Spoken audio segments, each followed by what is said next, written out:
Welcome, ladies and gentlemen, to my channel. I am Ben.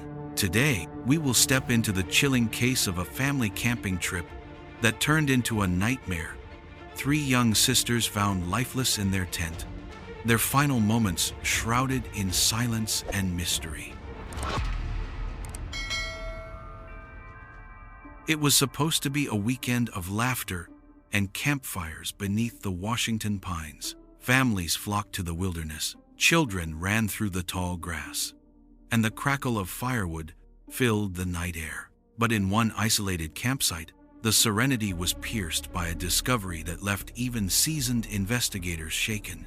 Inside a tent, the bodies of 3 young sisters, Paityn, 9 years old, Evelyn, 8 years old, and Olivia, the youngest, were found lifeless. Their wrists bore the cruel marks of plastic zip ties. Over their faces, thin plastic bags told a story of suffocation and terror. The scene was not chaotic, not the work of some stranger in a frenzy.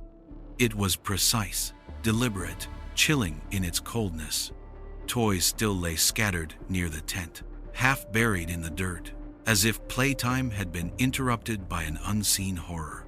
The sound of the nearby river carried on as if nothing had happened, indifferent to the lives extinguished beside it. When FBI agents moved in, the campground fell silent. Entire sections were cleared of visitors. Armed officers swept through trails. Drones hovered overhead, and yellow crime scene tape glistened under the dim light. The laughter that once echoed among the trees was gone, replaced by the hushed murmurs of law enforcement and the metallic click of evidence markers placed in the soil. And then came the revelation that turned a gruesome discovery into a national nightmare. The prime suspect was not a drifter, not a fugitive lurking in the woods, but the girl's own father, Travis Decker. As his daughters were laid out beneath tarps at the campsite, he vanished into the wilderness, sparking a manhunt that has yet to end. But why would a father commit the unthinkable? What drove him to transform a family outing into a scene of horror? Before the crime scene was sealed in yellow tape, before headlines carried his name across the nation, Travis Decker was seen by neighbors as an ordinary father. He lived in Wenatchee, Washington, a quiet town nestled between mountains and orchards, where people knew each other's first names, and weekends were filled with soccer games and church gatherings. To outsiders, he blended in, another parent, navigating the demands of work, family, and bills. Yet beneath the surface, fractures were beginning to show. Friends recall moments when Travis seemed withdrawn, speaking less, carrying a weight invisible to others. He was described as a man caught between responsibilities he could not manage and emotions he could not control. Some spoke of financial stress, others of marital conflict, and still others of a growing sense that he was slipping into isolation. At the center of his world were his daughters. Paityn, 9 years old, with her curious eyes and love of books, was the eldest. She had a protective streak, often holding her younger sister's hands when crossing the street. Evelyn, 8 years old, carried an adventurous spark. Teachers said she was the kind to climb trees and return with scraped knees, but a triumphant smile. Olivia, the youngest, was remembered for her laughter, the kind that could brighten even the most somber room, whether she was 2 or 5, as conflicting reports now suggest. She was still small enough to be cradled, still, at the age where innocence defined her every gesture. The girls lived a life many would call ordinary. Mornings of cereal and cartoons, afternoons of school and playgrounds, evenings of dinner at the family table. But even in ordinary households, shadows can lurk. Relatives hinted at tensions within the Decker marriage, arguments that grew sharper with time. Small cracks that once seemed trivial widened into deep chasms. To the public, Travis was just another father in Washington state. But investigators now sift through his past, searching for signs, moments of anger, whispers of control, or indications of a psychological break. What made this man, bound by blood to protect his children, allegedly turn into the architect of their deaths? Did financial pressures corner him? Did a fractured marriage fuel resentment? Or was it something darker, buried deep within his psyche? For now, those closest to the family are left with memories of 3 bright-eyed sisters, of a father who once tucked them into bed, and the unanswered question that looms: were there warning signs no one dared to see? The weekend began like any other summer escape. The Decker family was expected to enjoy the wilderness, a break from the pressures of daily life. The girls were excited. Paityn packed her favorite book. Evelyn carried a small flashlight for late-night adventures, and little Olivia clung to her blanket. For many families in Washington, a campsite near the Wenatchee River was a place of refuge, but for the Decker family, it would become the site of an unthinkable tragedy. On the evening of May 30th, Travis was last seen driving into the woods with his daughters. Witnesses at a nearby gas station recalled him buying snacks and firewood. The girls were smiling, restless with anticipation, as if nothing was amiss. There was no visible tension, no warning that hours later, darkness would swallow their lives. By June 2nd, the Decker family had not returned. Relatives grew anxious. Phone calls went unanswered. Friends checked in but received silence. Finally, law enforcement was contacted, and a search was launched. Rangers moved into the forest trails, scanning campsites one by one. At first, there was hope. Perhaps they had simply extended their trip, but hope quickly dissolved when officers reached the isolated spot where Travis had pitched his tent. The scene looked abandoned, but not in the way campers leave after a weekend. The family's belongings were scattered, as if time itself had been interrupted. A cooler lay half open, filled with spoiled food. Blankets were thrown aside, dirt pressed with the imprint of bodies that no longer rested there. Near the fire pit, marshmallow skewers had been left behind, charred at the tips. Inside the tent, the discovery froze investigators in their tracks. The 3 girls were found lifeless. Their small wrists were bound with zip ties, the plastic biting into their skin. Thin plastic bags covered their faces, a suffocating shroud. There were no signs of struggle inside the tent, no overturned lanterns, no broken zippers. It was as if the crime had been carried out with a cold precision, leaving behind silence instead of chaos. Outside, clues hinted at a departure. Tire tracks curved away from the campsite, leading toward back roads. Footprints, partially erased by wind and soil, suggested someone moving quickly, perhaps in haste, perhaps in determination. Yet, there was no sign of Travis, no body, no note, no explanation. As daylight broke over the river, the campsite transformed into a crime scene. Yellow tape enclosed the area, while agents marked evidence: strands of hair, fragments of duct tape, cigarette butts, whose origin remains uncertain. Every detail was cataloged, every shadow scrutinized. The natural beauty of the forest, the rustle of leaves, the glint of water, now seemed obscene in contrast to the horror that unfolded.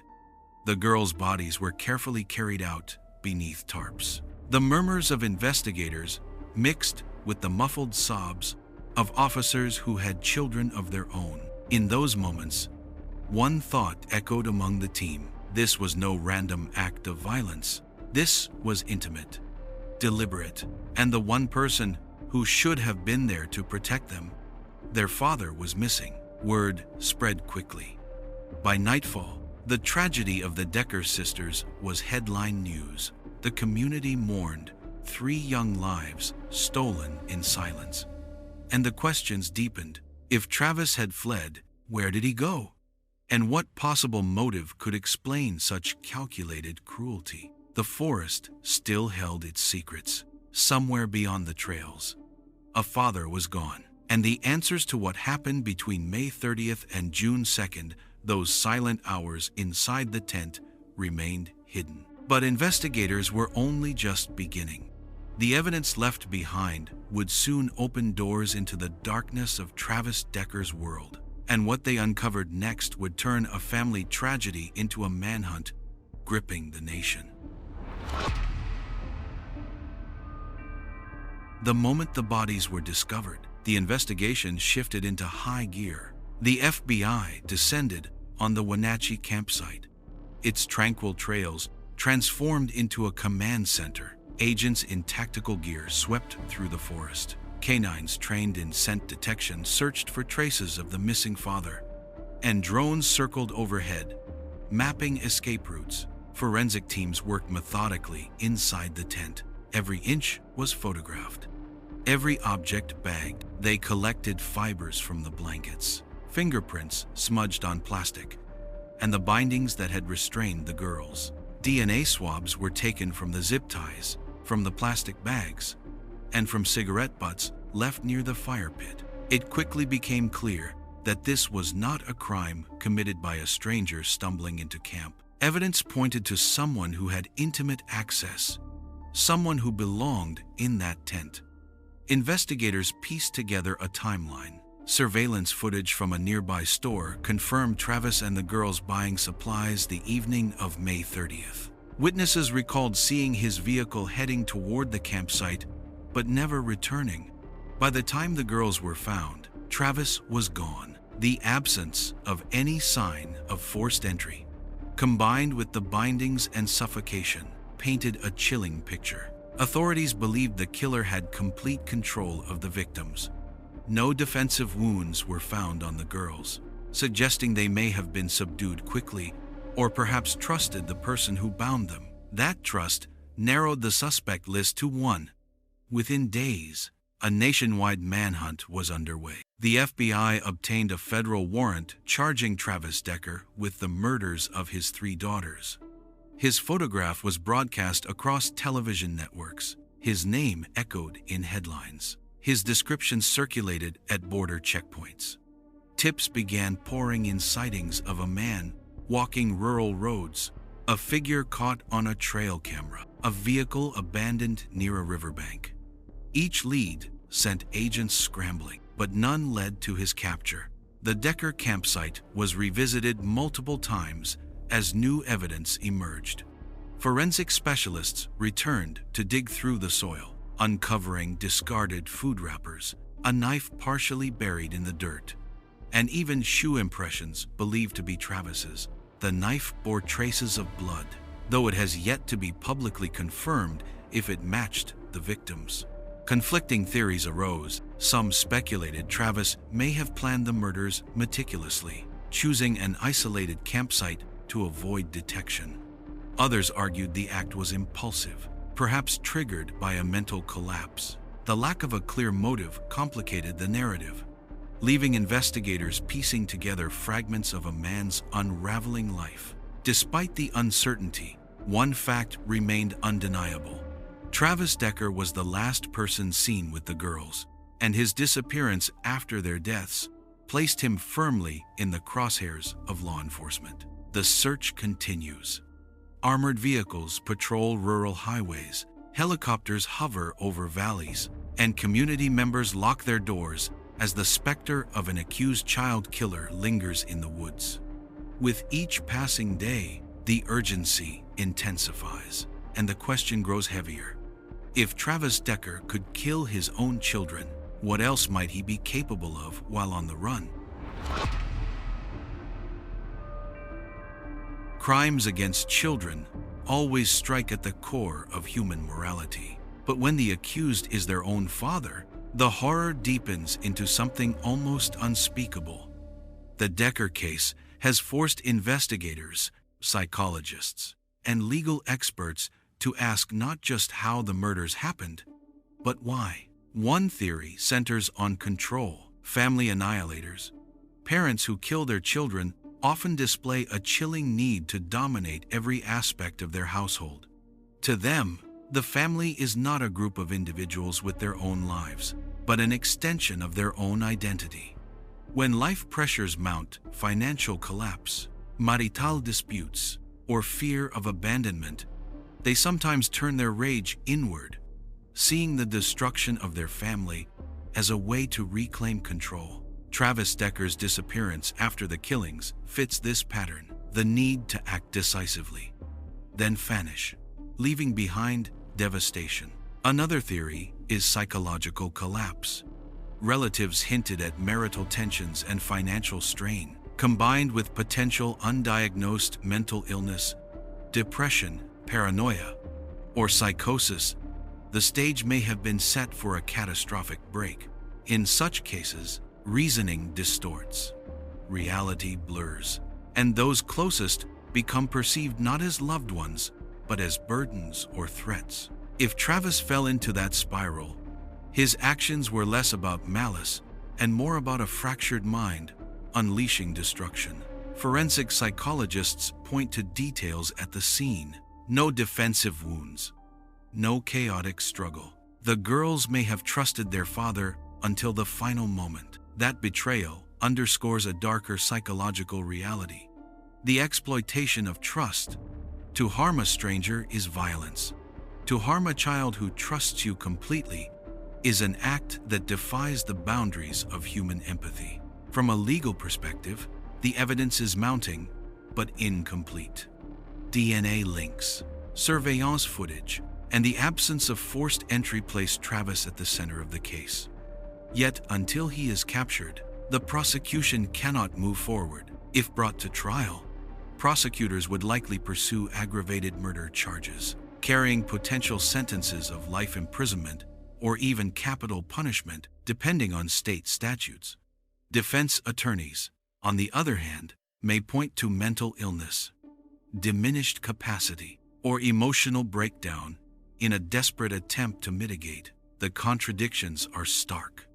Was this a premeditated slaughter, meticulously planned, with zip ties and plastic bags, or a sudden psychological implosion?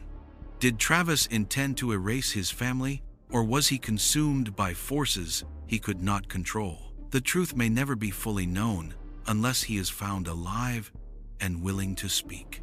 What is certain is that the Decker case has reignited debates in America about recognizing the warning signs of family annihilators. Red flags: withdrawal, obsessive control, threats of self-destruction are often dismissed until it is too late. The tragedy of Paityn, Evelyn, and Olivia is not only the loss of their lives, but the reminder that danger can grow silently behind closed doors, masked by the image of a normal family. And so the question remains: when the fugitive father is finally caught, will the world learn the truth of what broke inside him?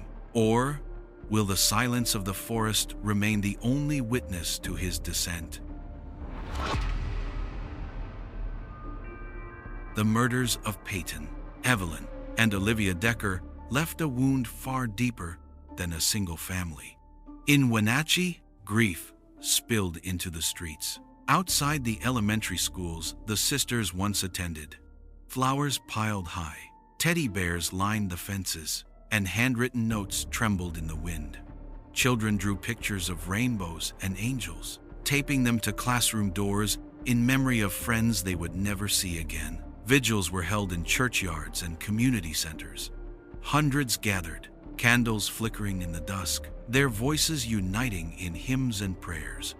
Some knew the girls personally. Others came simply because the thought of such innocence destroyed was unbearable. Parents clutched their own children tighter, haunted by the realization that even the bond of blood is not always a guarantee of safety. The case reverberated far beyond Washington state. News outlets across the nation covered each detail: the search for Travis, the FBI manhunt, the heartbreaking portraits of the three sisters. On social media, outrage swelled. Posts demanded justice, demanded reform, demanded better systems to recognize warning signs before tragedy strikes. Hashtags carrying the girls' names spread across platforms. A digital chorus of mourning and anger. For the family left behind, the aftermath is unspeakable. Relatives who once expected to watch 3 young girls grow into women must now face birthdays that will never come. Milestones that will never be celebrated. Their grief is compounded by betrayal. The man who should have been the guardian of those children is the one accused of ending their lives. Legally, the case remains suspended until Travis is caught.